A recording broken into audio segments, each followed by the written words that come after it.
Guess we should stop our videos too, huh? Well, here goes that slideshow. She said that before, stop your video. I could stop mine too. So we have people signing in right now. But we don't have a video. Not yet. Oops.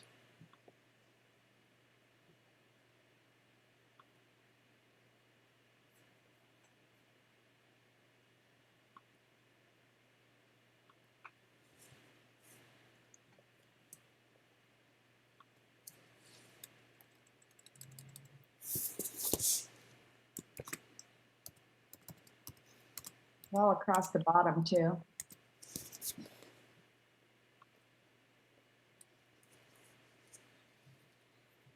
Is it playing well? I can't tell the. Moving, but we can see all the pages across the bottom. I That's can't. because I have the two screens. And you're in presenter's view. Let me try that one more time. I have two screens there, sorry. There we go. For those signing in early, we will be starting shortly.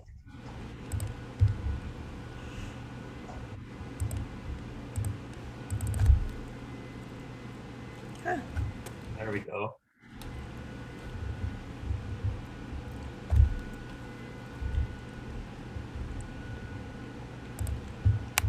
Is that sharing nicely? Yes. Okay, good, thanks. But it's not moving. It's just stagnant. But Sure, is it set up to automatic? It was, yes. there it's going now. It just changed.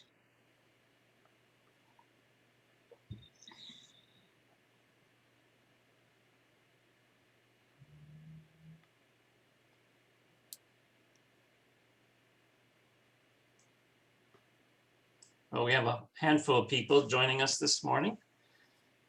Hopefully you can see the slideshow happening. Some of the scheduled events are going to be occurring.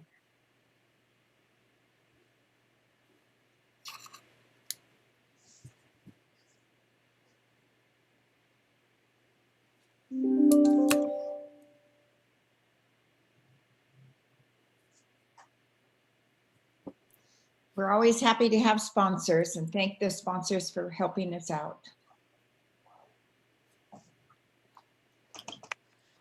So I did want to say a welcome, but we do have an official welcome coming up here shortly. But I also wanted to let you know that we will be starting the events 10-15 minutes early if you just wanted to make sure all your technical difficulties are taken care of beforehand. Some of those Zoom roles, as you see your participants on the side, there are two features. There is a chat box that you can enter chats. We won't be monitoring that too much, but if you have questions of any of our panelists or speakers, then there is a Q&A option at the bottom. And so, and we'll probably be answering questions towards the end of the show. So anyway, with that, we probably should move on to our welcome.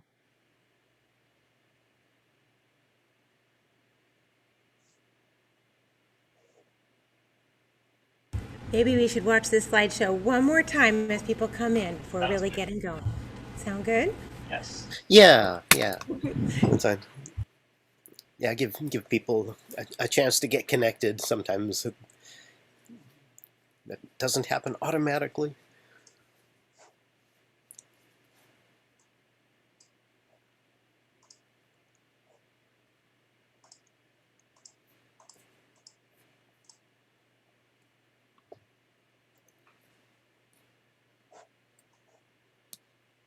And we will be playing this throughout the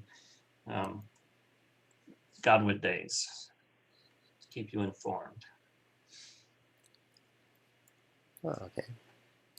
Yeah, I'm just seeing some welcomes in the chat, and so yeah, welcome everybody.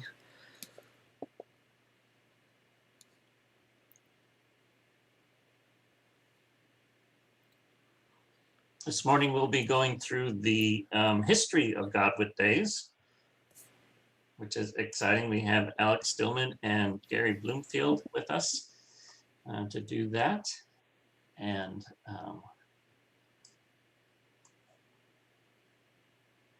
let's see, I got some biographies. Once we finish this show, we have a lot more people ready to sign in. So.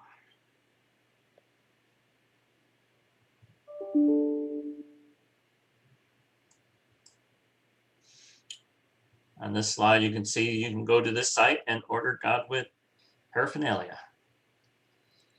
And then here is some of our birds of the year and birders of the year, which will come up Friday, later on today at 5:10.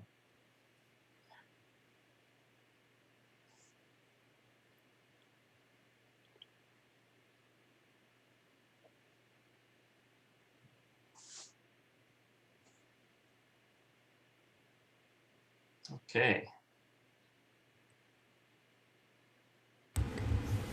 We still have people coming in through the webinar. Would you like to go through one more time for them? I think we should probably get going. Okay. I did want to share my screen on some of the biographies.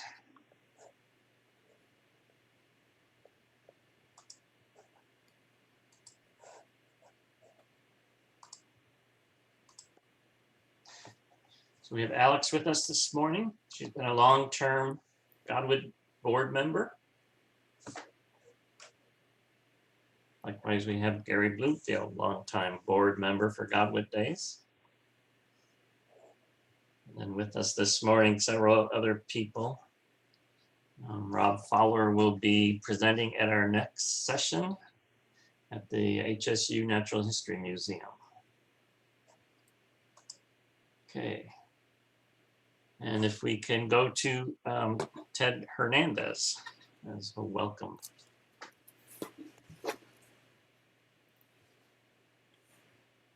He's the chairman of the Wiyot tribe. It's a traditional, Godwit Days. Welcome to Wiyot country. And we're happy to have all you here.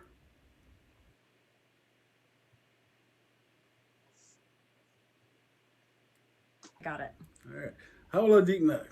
Ted Hernandez here, the Wiyot Tribal Chairman. What I just said was, hello, my name is Ted Hernandez. I am the Wiyot Chairman for the Wiyot Tribe. I would like to welcome you all to this festival here on Wiyot land. And we know it's going to be virtual this year, and so a lot more people could attend and see the beautiful scenery that we have here in Wiyot country. And we just hope you all enjoy your time during this festival and get to know each other and welcome each other and have a great time and be able to participate in this festival. So yeah, once again, welcome to Wiyot country. You're all welcome here in our lands. This is our ancestral territory, and we're happy to have all you here.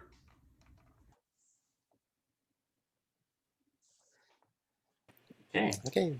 Thank you, Ted. So normally we would have that in person, but it was really nice to be able to see Ted and to go down and video him this year. So are we on, Gary? We are. Okay. Well, Gary, you were right there in the very beginning for Godwit Days when it was at City Hall, I believe, and you were the first one to do the art show. Maybe you want to start there back in the 90s. Yeah, back in 1996. And yeah, one of the things that, we wanted to do is have Godwit Days be, part of a bird art festival too. And I just wanted to start with our local artists and try to, it started as an invitational art show, and we put artwork up in City Hall, and that was the first start of that. Well, I remember hearing about something going on at City Hall, and the Chamber of Commerce was doing it. And of course, I thought, I wonder what it is. Well, I went to the door, and there were all these people inside, and they told me this is a private event. I said, okay, do you need any help? Do you want any help in the kitchen? Can I help you put out food or whatever? And so she goes, yes, you can come in and help me do that. So that was my first experience with Godwit Days, was that day. And then I didn't actually get involved really until 2002, when Michael Bainey, the Main Street program, the Arcata Main Street program, took over Godwit Days. I always remember early on when Godwit Days was selected, it was something that the city of Arcata was really interested in figuring out how to bring tourists to our area. So they put together a tourism committee to figure out what to do. And they had Michael Sweeney. He was a founder of the Institute for Ecological Tourism at Humboldt State University. One of the first things he told the group is he thought it should be a bird festival. Alice Harris, the city manager at the time, goes, well, why don't you look into other things? So they did. At the end, it wrapped right back around to being a bird festival. And they went to, they asked the Redwood Audubon Association, who do you think should, what should we do? Alice didn't want it to be in the fall because it conflicted with the North Country Fair. She wanted to think about the spring. So that's how they came up with the totem bird, the marbled godwit. Yeah. And one of the things that Rob Hewitt, is sort of the kind of the real founder of Godwit Days. He pointed out at the time that Humboldt Bay is one of the main wintering sites for the Beringia population of marbled godwits, which actually breed up in Alaska, and so that was yet another sort of special thing to make the marbled godwit the flagship bird for the festival. So early on, after the city selected this and became Godwit Days Migratory Bird Festival, if you were the assistant city manager, you also became an event coordinator, and you got to put on the Godwit Days Festival. And I remember various saying, this isn't what I was hired for, it is to put on a festival. So that's how Arcata Main Street finally took it over, because it was a way to promote our community and Arcata and our downtown. And that's why Main Street decided to help out the city, especially the, I would say in some cases, the distressed assistant city managers.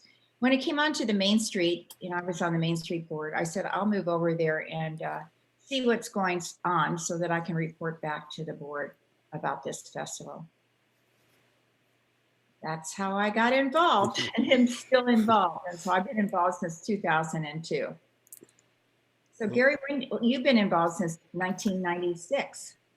Yeah, I started out with the main involvement being with the art part of it, and and helping with the whole production of posters and things like that, and the graphics end of things, and then that transitioned into a board position. That I'm trying to remember exactly what year I became officially a board member, but I've been involved from the beginning.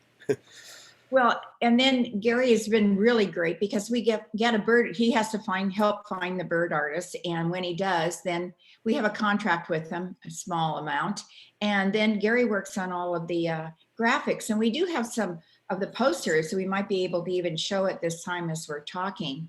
And what I think is really interesting, if it wasn't for Rob Hewitt, who was the owner of, well, they called it LBJ, which is Little Bird Jobs. And later he was referred to, not in that I was aware of, but he was referred to as the Rev because he was so like a reverend. He was just preaching birding over and over. Mm-hmm.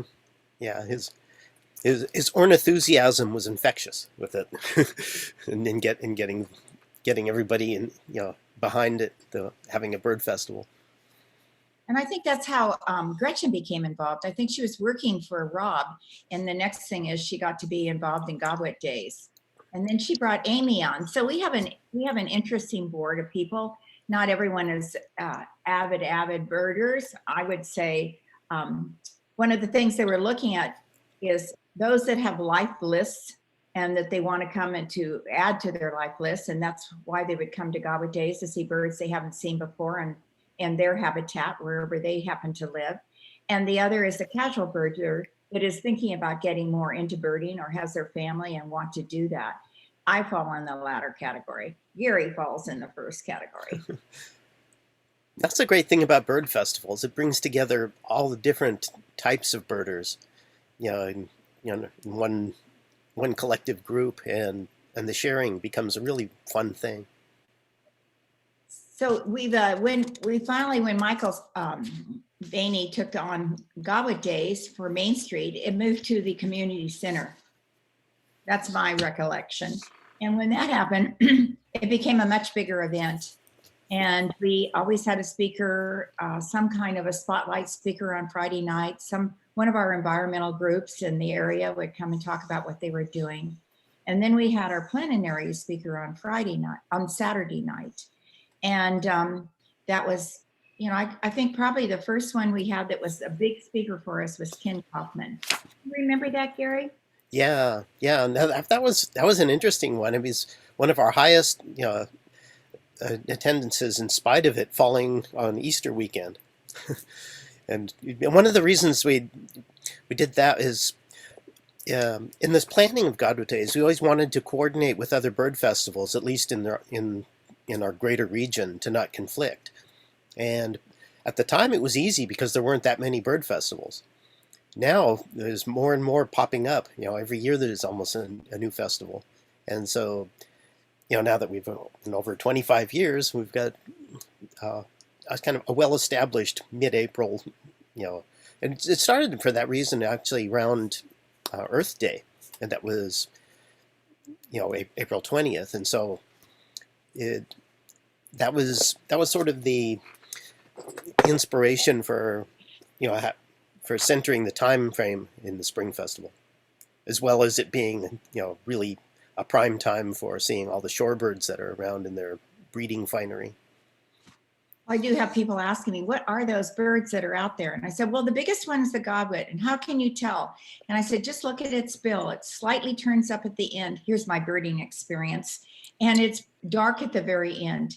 I can remember Michael Bainey when we were doing the first post, and he wasn't a birder, he was an event person. And I don't remember who came in, but they almost had a fit because Michael says, it doesn't matter if that avocet he didn't know it was an avocet, if that bird is not correct. And it has to be correct because birders will know if it's wrong or not. So Michael goes, oh, okay, well then somebody should make it right. And it's like the beginning of really how important it was to make sure we didn't make anything a comic book. Yeah. So oh, go ahead. I'm sorry. You probably remember things of happening like that. Oh yeah. So we quickly brought Michael up to speed, and even he, got behind it all. Because you've often worked with the artists to make sure the work is correct, and yeah, that was one of the things that all the artists that we've worked with, I always give them the opportunity to run a draft by the board, and we can offer suggestions as that you might want to double check the proportions of the bill and the head and all that, and sometimes most of the time everyone was spot on, and it was just minor things or their own corrections that they would say. So I think one of the exciting things that's happened is that Friends of the Arcata Marsh and Wildlife Sanctuary, FOAM, started doing a children's bird art from the schools. And so it started out, there weren't too many submittals, but eventually we had, I think a couple of years ago, almost 700 submittals for children throughout all the elementary schools. And I don't think high school, I think it's just below, but some of them are fantastic artists already. Yeah, I have to give a big shout out to Sue Lescue for getting that started and maintaining it over the years. And I feel that's one of the most important parts of Godwit Days, because that getting children involved in appreciating birds and nature in general is just how we get society to start having those values in a big way. And so it's been great to see that. Well, since we're such a big area, we're really lucky, I think, that we have outstanding guides for Godwit Days every year, that we have so many people that work in the natural resources area, and they come in and help us as guides. And so you may want to speak to that because you happen to know all of them. I'm over the years, I've gotten to know them by name and some of the fields that they work in, Gary. Yeah, we're really blessed with the birding community in our area. I think, having, Humboldt State University here has been instrumental in generating, you know, fresh new blood in the birding community by having, birders and taking ornithology courses. And of course we're going to, have a tribute to Dr. Stan Harris on Sunday evening. And, he was, a huge inspiration to me and many, many other people. Yeah. So Stan Harris, when I first met him, in the 70s, there was a discussion about sewage and what was going to happen with it. And when I got elected to the Arcata City Council and went to my first HUBWA meeting, they were talking about how they were going to high pressure all the sewage from McKinleyville, Arcata over to Eureka and put it in an outfall line after processing it in an energy intensive way into the ocean. And I thought, what in the world happened with tertiary treatment? In the early 70s, people talked about tertiary treatment.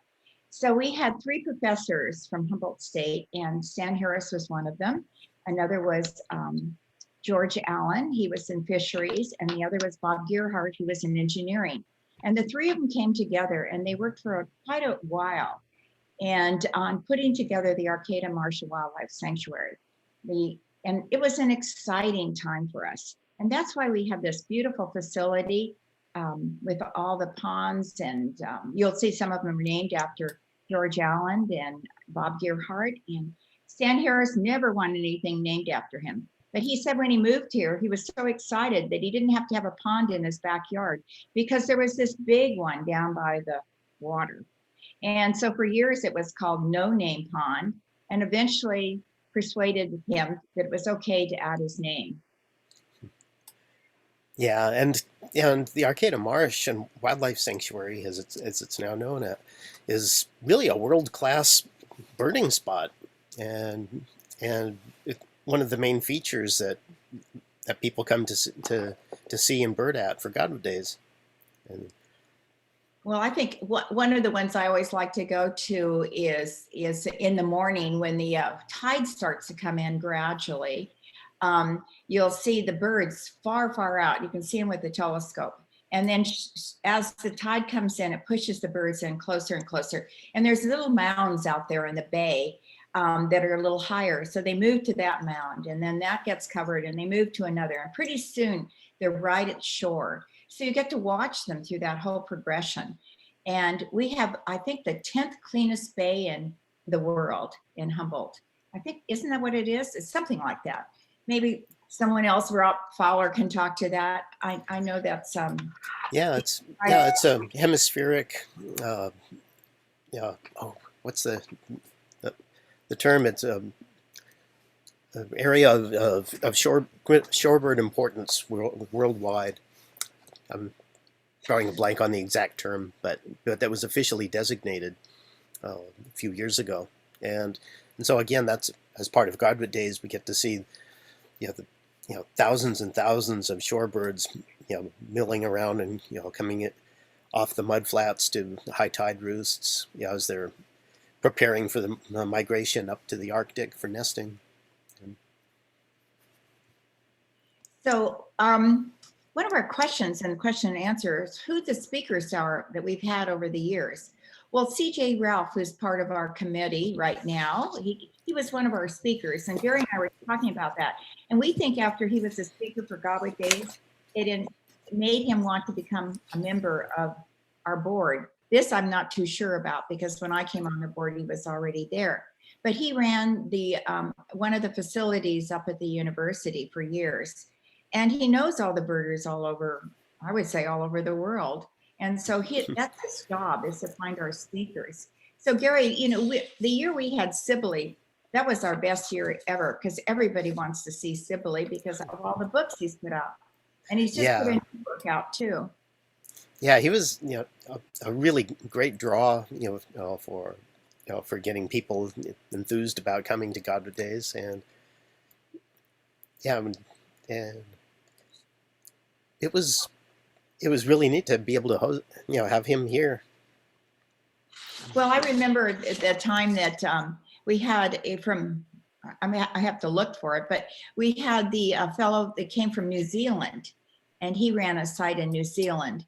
And he knew, well, CJ has a place in New Zealand.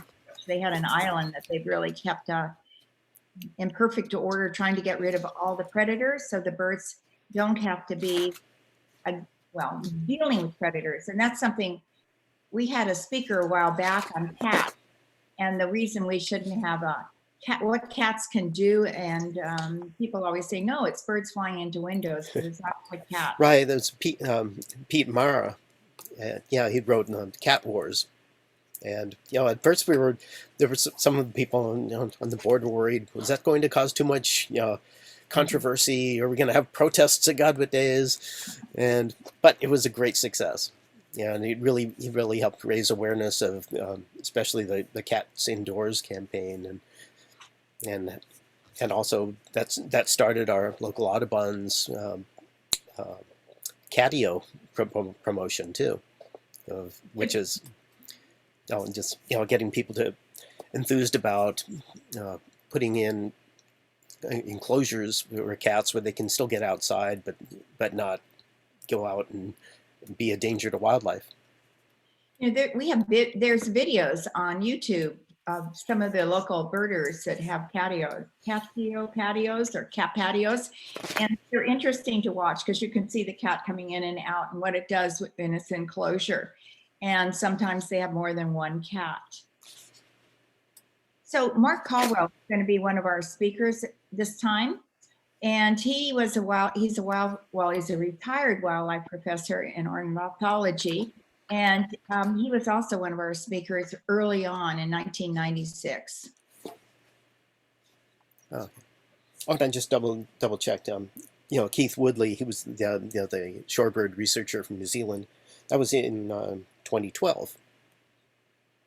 And that was just one more little note about art. That was the year that Allison Reed did the poster art, and we got her to include a bar-tailed godwit hidden in the flock of marbled godwits on the poster art.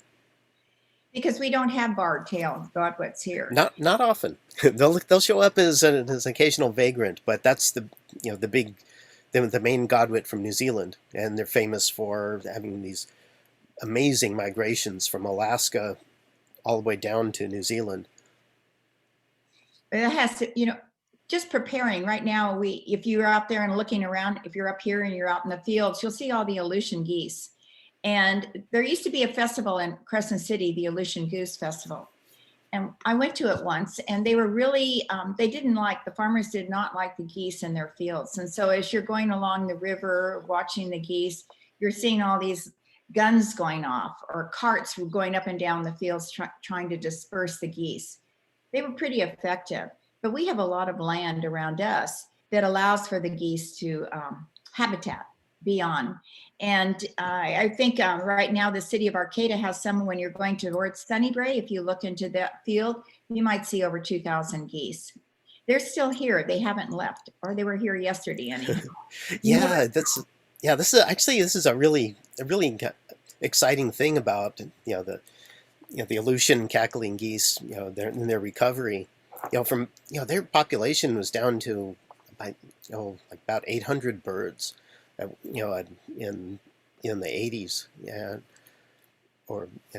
actually that may be when they were starting to come back a little bit. Because Paul Springer was instrumental in the recovery of that species. He's worked for the Fish and Wildlife, and he worked on the recovery program for them, because they started out just with that small breeding remnant population in Boldier Island in the Aleutians.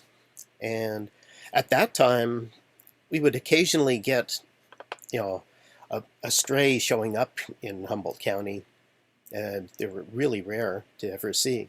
Then over the years, as the recovery became successful, we started seeing flocks of them come through during migration, and then eventually, as the population got bigger and bigger, they formed wintering populations here in Humboldt County too. And so now, and during the first part of the recovery, during Godwit Days, we would be excited to get to see some. and get them on our list for Godwit Days. Now they're usually around up until probably the end of April, at least some. But right around Godwit Days is about when they start getting, fully fattened up and ready to make the journey all the way out to the illusions. And so, if you get out on the bottoms, right now, you'll see the still big flocks of them. They're almost round, full of energy, and they'll be starting to take off, really soon. But you can still see some good flocks of them, and So now they're regular for Godwit Days. I was told that they eat 4 times their body weight every day so that they have enough nutrition and fat on their bodies to take off. And when they leave here, I think they go straight to the Aleutian Islands. Is that correct? Yeah. It used to be when they were first recovering, they would stage up around Crescent City, as you're mentioning, and that was like the place to see them. In fact, they had the Aleutian Goose Festival built around that phenomenon, and in a way, their recovery became a sort of one of the reasons why that festival lost some of its momentum, because it wasn't the only place to see Aleutian cackling geese anymore. And I just noticed on the thank you, Gretchen, in the chat. I noticed the name for is the Western Hemisphere Shorebird Reserve Network, and that's what designated Humboldt Bay as a site of hemispheric importance for shorebirds. So thank you for getting that out, Gretchen.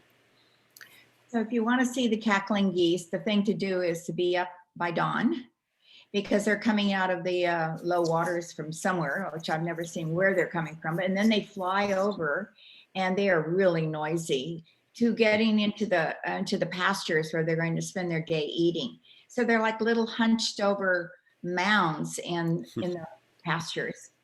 So, well, that is, I think that's really something that we've been able to have, is to get all of these Aleutian geese in our area, and that we really like them. So we had a question asking, do you think because our area is wildlife interested, our city and with the university, if that's made a difference? And you sort of addressed that you thought that's why we've been so successful with recovery, etc.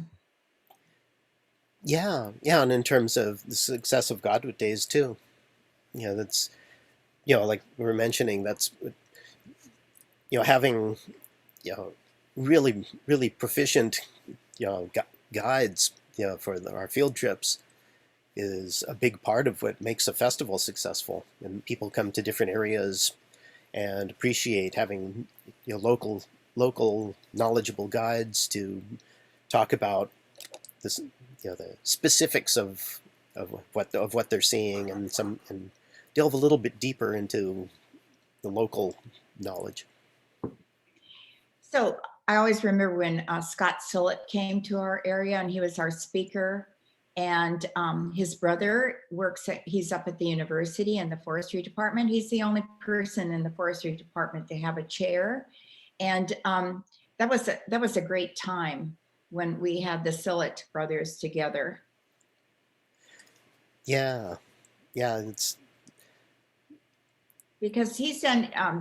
His name has escaped me. Maybe it'll come up in chat. Steve. Well, it was Scott was our speaker, but his brother that works up at Humboldt State University, who was the one that was up in the redwood trees and the top of the trees, and found another whole environment existed up there with salamanders and a whole different, the same thing we had more or less going down below.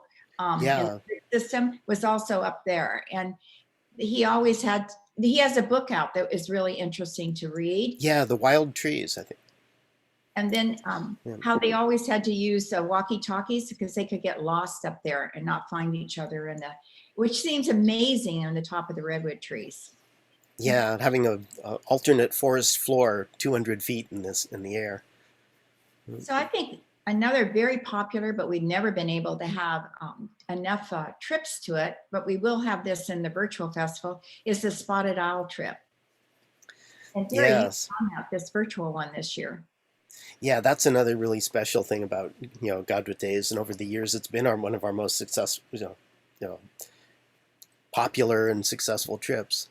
It's and so yeah, so Sunday we'll be showing a short film or video that Rob Fowler and I put together about uh, a spotted owl trip.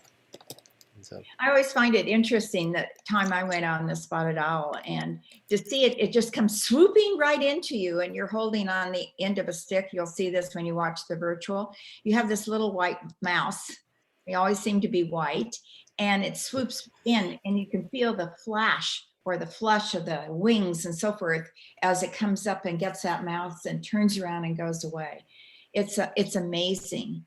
And that's how, for years, we had people counting the spotted owls. There were, I would say they were all students in wildlife that had their summer positions where they were out in the field counting the number of spotted owls. They all learned to hoot like a spotted owl too. And you'll also hear that in the video.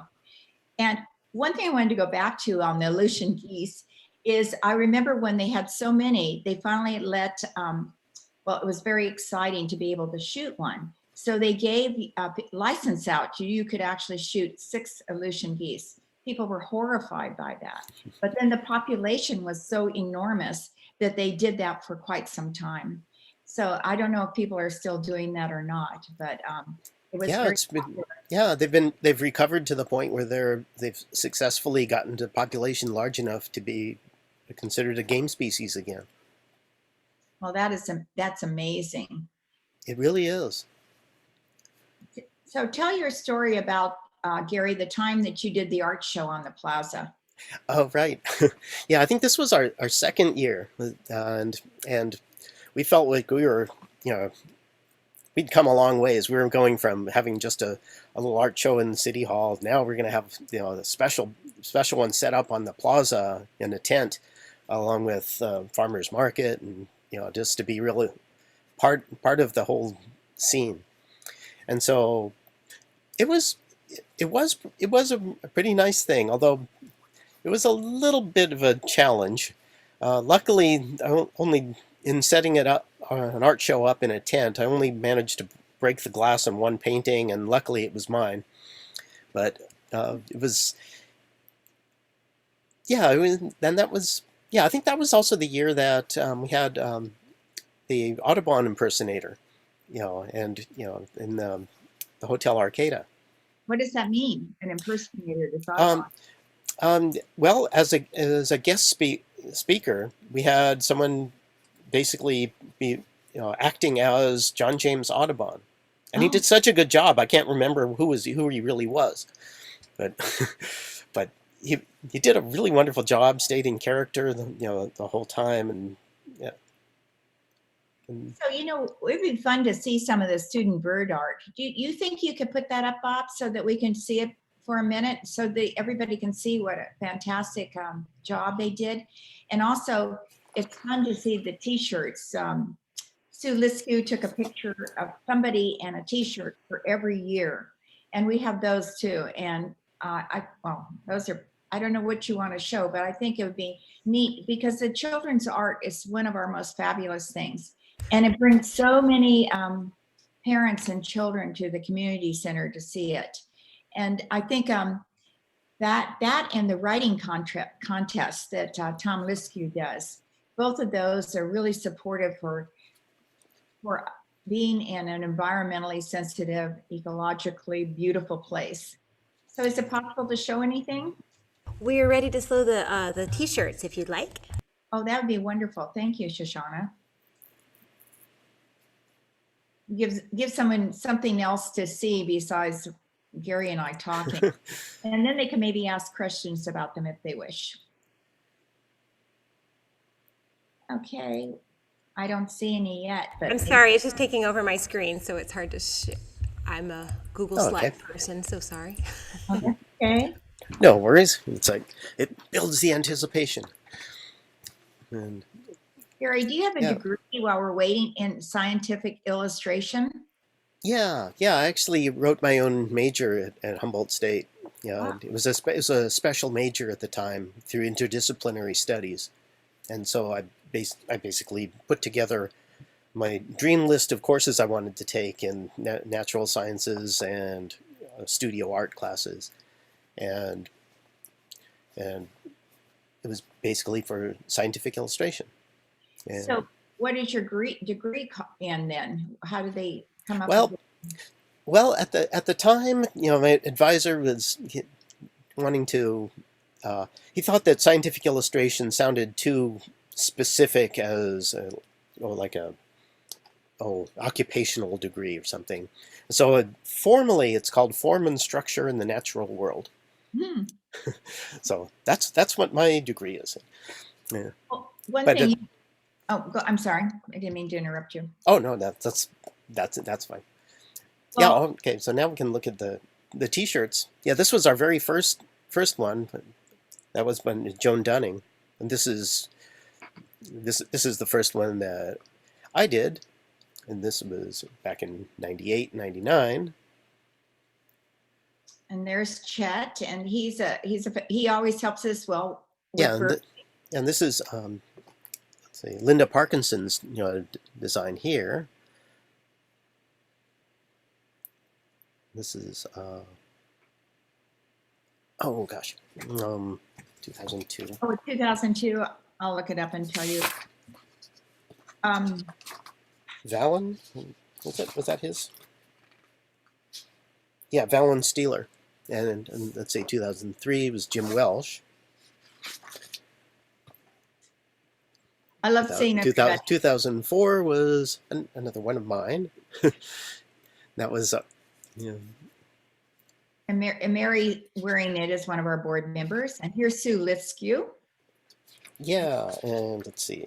Oh, and this is what was Nicole Smith was her the artist name for this year.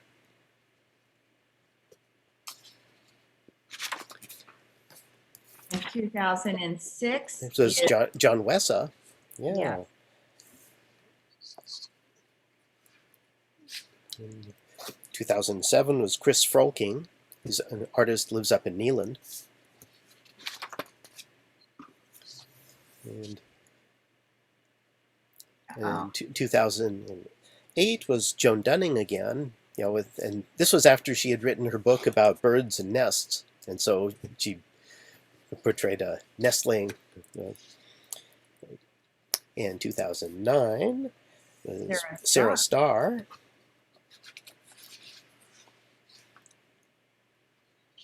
In 2010 was Carol Anderson.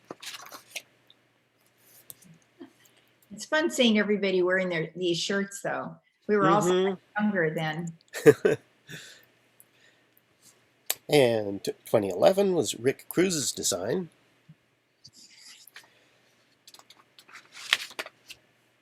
And 2012 was Allison Reed. That's the one where at the very top there is a bar-tailed godwit hiding in among the marble. that's fantastic. And that was 2013 was Patricia Sennett. And she's somebody that runs our art shows now for us. Yes. And Yeah. Gretchen is one of our board members. Yeah, and she's wearing Elizabeth Barron's representation. Elizabeth does wire art, and she's world famous for it. And so we get her. That's a.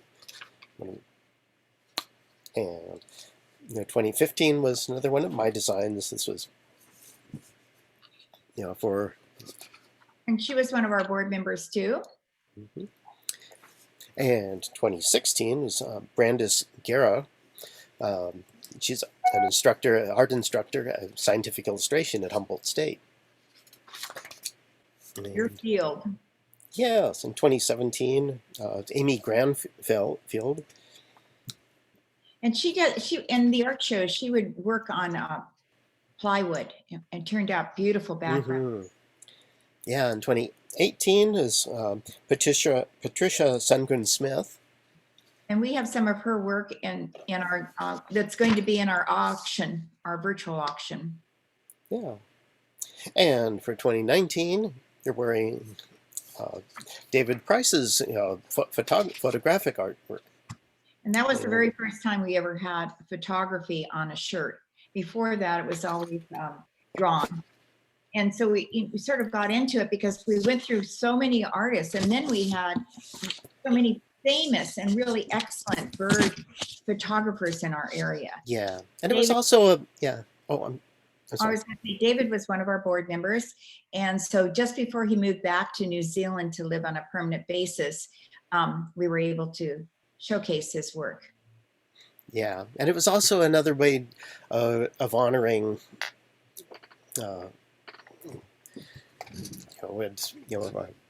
another board member who unfortunately passed away, Dave Shoemaker, and who was also a really good photographer. And so let me see, do we have any other questions or any questions out there that anyone has to ask us? As they come in, Alex, I can show the children's art. Oh, wonderful. Let me go ahead and do that. So these are future Godwit Day artists that may be coming up on a t-shirt one of these days soon. And we do have a question that, would you ever do a throwback t-shirt where it includes all the designs for the past 25 years and a quilt-like pattern? That would be pretty small, I think. Yeah, that would be a challenge to reproduce. It might make a really nice poster. Poster would be great. It'd be easier to do a poster. So I'm just so impressed every year with what we have in the way of children's art contests. We don't have the years or the names of the student artists this year, but we do have their work. And it's amazing. And you can figure she's in first grade. Amazing for a first grader to be able to do a hummingbird like that. Which one is it? Which hummingbird? It's kind of hard to say. Quail. There you have the avocet. Yeah, and there's everything there to say American avocet. And they're really a beautiful bird. They're stunning when you see them in the water. Okay, we're sort of stuck on this avocet, but it's okay. And the quail, somebody loves the quail and the avocet, and it's true. You think you can move it to a next one? Oh, it's transition. There we go. So what I do every year is on Instagram for Godwit Days. I post all the winners with their names and the age of them. Well, actually the year in school. Now, this is quite something. Pencil drawing. Eagle coming in. Yeah. On the white-tailed kite is really distinctive. Here we are with your quail. And they're probably going to have a little baby quail soon. Ruby crowned kinglet with its. That's a really neat, drawing of a flicker. And there's a really distinctive long-billed curlew.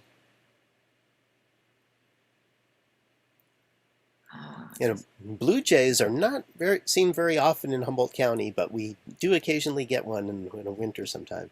So. Well, I just saw one in a friend's feeder recently.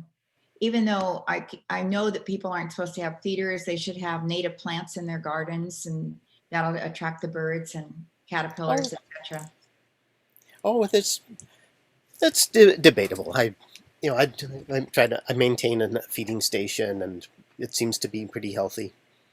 I think the Coopers and sharp-shinned hawks that take out birds as they're getting sick really helps. I love this white-tailed kite here. They're a beautiful bird. They're stunning when you see them in the field. Yeah, and this is so dynamic.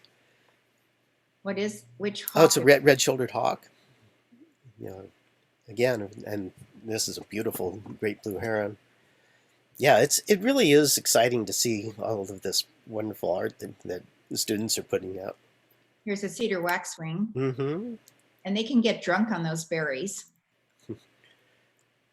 Yeah, and this is a ferruginous hawk that. Yeah, one of the things we usually try to have, some live raptors at our in-person Godwit Days, from rehab birds and Isn't it so purple finch. Yeah, purple? that's spotted towhee. Oh, notice in the Q&A, let's see, there's a wood duck. Oh, there's a question about the Godwit Days, videos, the preview videos. They're the little trailers that have been promoting Godwit Days that I do. And yeah, I will do one for 2022. But I know that was something I saw Sue Litzke asked if we're going to have any of those trailers that we're going to be showing during Godwit Days. And no, I can't answer that question. Maybe Bob could tell us if that's true. Oh yeah, the trailers that I've been putting together every year. I'll definitely get a new one going for next year's silver anniversary Godwit Days celebration. Postponed by 1 year or two. So, Yeah, it's details. are we going to have any of those videos from the past that we'll have this year that people can actually see when we're starting to warm up for the next speaker? I didn't know if those were part of the. Oh yeah, I think we have those. We do have the 2019, so we'll show that before the next presentation. Okay, wonderful. So I think it's time to bring everybody back and from our board and who's here today and show everybody who makes up our board. CJ Ralph couldn't be here because he runs a birding facility up in Klamath, and he's up there. He has one in Costa Rica. He also has one in, I think, so he gets to travel the world, or at least different parts of the world. So we have, see, Rob, you want to come on and show your video, please? And Amy and Gretchen. Let's see, I'm going to change my. Hello. Are you out We're birding walking again, right Rob? Yeah, no, we're actually getting outside and getting a little walk in while we're watching. Quinn's here too. Hello. All right. So you're Great job, guys. Sounded good. Thank you. You're looking at Yeah, thanks. our board. Remind us of a couple of people. And Gary Fredrickson, who shows up, he's with Audubon, and he's going to be working with Sue Litzke on our virtual auction. And we are so thankful for all the donors that have given us excellent work. And that'll happen in May. So I guess, Gary, you could even come on and talk about that, or maybe Sue. Wait, I'm sorry, but it got a little bit garbled right there. Oh, it did? I was just mentioning that Gary is part of the Audubon and Godwit Days virtual auction, which is going to happen in May. And we're thankful to all the people that have made donations to us to support Godwit Days. It's been really wonderful to have the support that we have.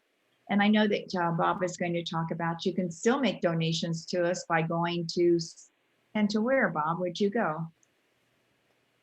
You're on mute. Somebody had to do that once. You can go to the Godwit Day website, godwitday.org. And of course, we have Amy and Gretchen, which are very familiar faces for those who attend in person. I do have a polling question I would like to ask our audience. And that would be if they've ever attended Godwit Days before. So let me launch this poll. I guess I get to answer it too. We should all answer it since we do Godwit Days every year. I'm even wearing bird earrings for this. I have a little collection that I wear during Godwit Days. Oh yeah, I've got my, You got your shirt on. this shirt on. Her shirt on. There we go. Oh, so does Amy. And Bob has his vest on with a patch, which is something that Dave Shoemaker instigated, getting patches that you can put on your hats or your clothing. So we have 76% of the people have shared, and we have 40% that have never attended before. So welcome, everybody. A large people, once you come, sounds like you're stuck doing it even more. So 37% have had 6 or more Godwit Days. So again, thank you for all your support on this. And do you have another poll? I mean, are you? No. I do, actually. Yep. Okay. Here, while you're bringing that poll up, I just wanted to address another question from the Q&A. It was, about, when Alex and you mentioned that people shouldn't have feeders, instead should have native plants. Is there a particular kind of seed to have at the feeder to minimize impact? Why should avid birders not have a feeder? I haven't heard of any negative impact before. I'd love to know why we shouldn't have any. Anyhow, what this is referring to is, especially this year when there was like a huge pine siskin invasion, or there's often a tendency for any time when the birds form huge flocks. This could be waterfowl or birds at feeders. There is a chance for spread of disease, and salmonella is a common one that pops up at feeders that have really overcrowded conditions. And so in those situations, bird feeders need to be kept really clean and cleaned off and carefully, very frequently. And if that doesn't happen, you can have an outbreak of salmonella or something else. And so that's the reasoning for that.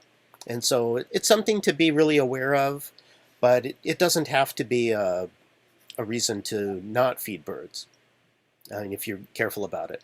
And again, like with our feeder, I'd noticed, occasionally there would be a bird that was sick, but we have a healthy population of raptors that take out the sick ones before they can start spreading it much. Well, So it's a case-by-case situation, I would say. We always need food for the raptors. And one thing at the Marsh, when you're out there and you all of a sudden see the birds in flight over Clop Lake, if you start to look up in the towers, where they have the electrical lines, and you start looking around, and all of a sudden you're going to spot a raptor up there, and the birds have actually spotted it too. And so if you're on the edge, you could be taken out. You'd be one of the lost birds. Now maybe you can address it better than I did, but that's just something I've noticed when I go out and I see the birds flying. I'm all of a sudden with my binoculars scanning all the call, whatever they are, full of wires. Hey, Rob, do you want to answer that out on your walk? You're out at the Marsh all the time. Sorry, I was right in the middle of talking to Quinn about something. Can you repeat that question? Well, when you go out to the Marsh and you see the birds in flight, especially over Clop Lake, and then you start looking for raptors that may be up in the towers. I just wondered if you wanted to talk about that. That's something. Well, peregrines are always present at the Marsh, especially. And a lot of times shorebirds there will flush, not always due to raptors, but often if you see shorebirds flush immediately at, say, like the Clop Lake roost or something like that, often that means that there's a peregrine or something coming in. Yeah. And yeah. Yeah, and another thing to notice is if you see out over the mudflats a big cloud of small shorebirds, forming a dense cloud that's sort of moving around. Then if you look above that, often you will see a peregrine or possibly a merlin. So one of the things on one of Mark Caldwell's because he loves the shorebirds and he does talks and walks, and he's one of our guides for shorebirds. And I asked him, how can you count and all those shorebirds? And he told me, you could probably say it better than I can.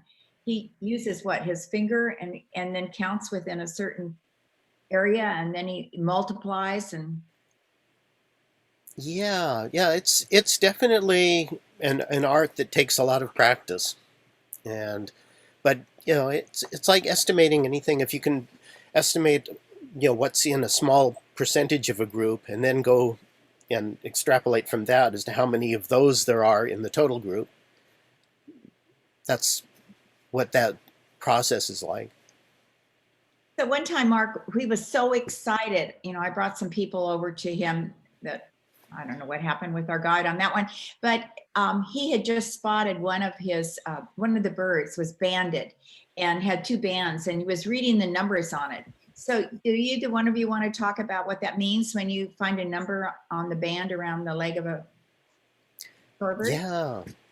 Yeah, that's if it's a U.S. Fish and Wildlife Service band, that's a unique number that is recorded in in the files. And if you can actually get the band number off of a bird that's found dead, or even better, read in the field off a live bird with a good scope, then you can get the information and contribute data by saying, yes, this bird was seen here and where at this time. So I would imagine that he was so excited. I would imagine it's an exciting thing. Oh yeah, you can find out, like, say that, oh, this bird that I saw here was banded in the Arctic, or and it just makes a really fun connection. Yeah, like one time I found a banded red knot on Clam Beach. That was probably about 4 or 5 years ago or so, and it actually had a color band on it, so you could actually see the numbers really easy. And I got photos of it and submitted it to the breeding bird laboratory, or the banding laboratory back east. And if they know the number and it's already in the system, they'll send you information on that bird and send you actually a little certificate for thanking you for submitting that band. And so the bird that I found, the red knot, it was banded in, I think, Washington, maybe 2 years previously or something like that. And it was actually banded by a person I know. I can't remember. I think it might have been Charlie Wright, maybe. I can't remember. But it's always fun when you find a banded bird and you actually get the numbers, and you could submit that to the bird banding lab and then get that information back on where it was banded, and maybe how far it traveled and how many years ago it was banded. So this is what you seek, even if you're not a life birder. You're a casual birder. Just think of all the things you can find out and you can do, and how you can, like citizen science. And Dave Shoemaker was running citizen science at a couple of our schools. He was doing Sunset and also Sunnybury, so that he could have students get involved in knowing what was coming to the feeders, what plants, et cetera, and they could record their data and they could send it in to the Cornell lab.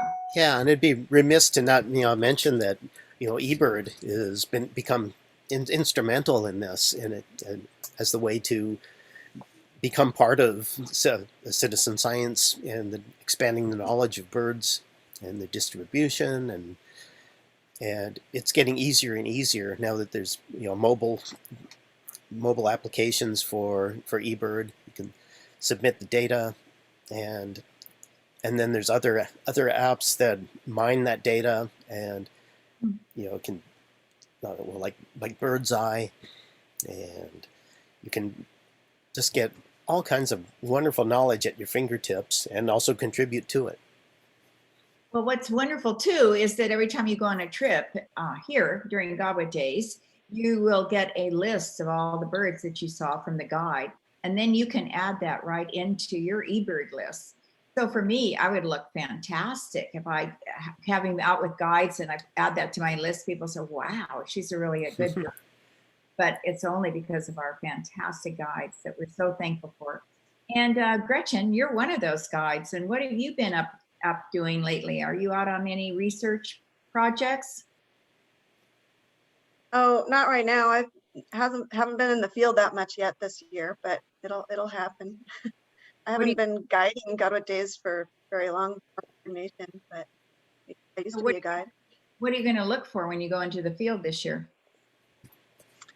For work, it's variable. I'm not sure yet. There's a lot of different projects happening, so not just birds.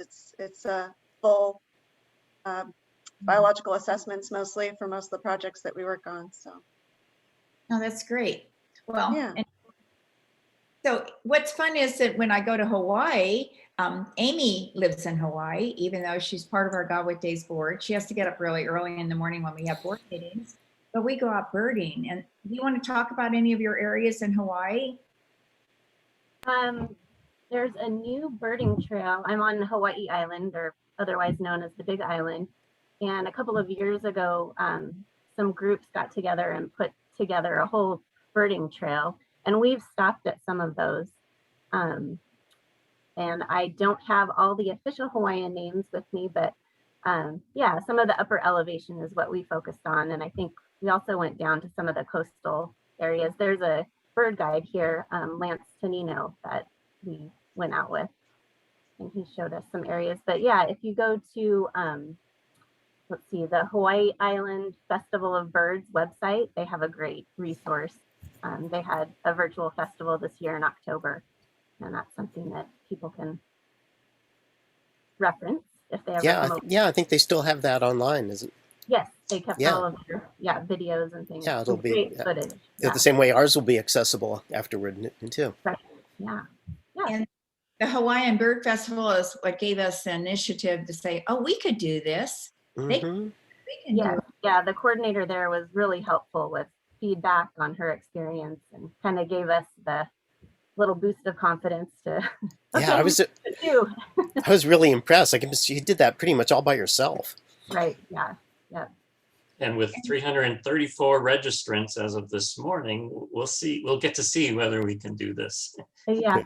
We are doing it, aren't we? So Well, we have We're off to a great start. yes. 41 participants right now. And Rob Fowler is a birding guide in our area. And he guides people from, I would say, all over the world. And he was doing that yesterday. So I think it's good. Well, I think we concluded our time, haven't we? It's after 11. We according to- certainly have. Our next event is at 2 o'clock, where Rob will be interviewing Tamara Dunufsky at the Humboldt State Wildlife Museum. And again, if you want to join a few minutes early, we'll be showing some of those short little video clips and Gary's 2019 trailer. So thank you all for coming and listening to Yeah. us. We Yeah, appreciate thank you for participating in our virtual Godwit Days. who we are, what we do. We do. And I see people are leaving, and so goodbye. See you later on, somewhere along the line. And thank you for our technical support today from Shishon. Yes. So Bob, are you going to get rid of us all by just? the